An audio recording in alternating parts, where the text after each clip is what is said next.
Praise the lord. మొదటి కొరింథీయులకు రాసిన పత్రిక 15వ అధ్యాయం 22వ వచనము. ఆదామునందు అందరూ ఎలాగు మృతి పొందుచున్నారో అలాగుననే క్రీస్తునందు అందరూ బ్రతికింపబడుదురు. ప్రతివాడును తన తన వరుసలోనే బ్రతికింపబడును. ప్రథమ ఫలము క్రీస్తు, తర్వాత క్రీస్తు వచ్చినప్పుడు ఆయన వారు బ్రతికింపబడుదురు. అటు తర్వాత ఆయన సమస్తమైన ఆధిపత్యమును, సమస్తమైన అధికారమును, బలమును కొట్టివేసి తన తండ్రి అయిన దేవునికి రాజ్యము అప్పగించును. అప్పుడు అంతము వచ్చును. 44వ వచనం. ప్రకృతి సంబంధమైన శరీరముగా విత్తబడి ఆత్మ సంబంధమైన శరీరముగా లేపబడను. ఆదామను మొదటి మనుష్యుడు జీవించు ప్రాణి ఆయనని వ్రాయబడి ఉన్నది.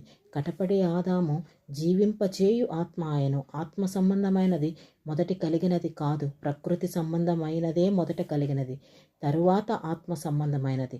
మొదటి మనుష్యుడు భూ సంబంధి అయి మంటి నుండి పుట్టినవాడు, రెండవ మనుష్యుడు పరలోకము నుండి వచ్చినవాడు.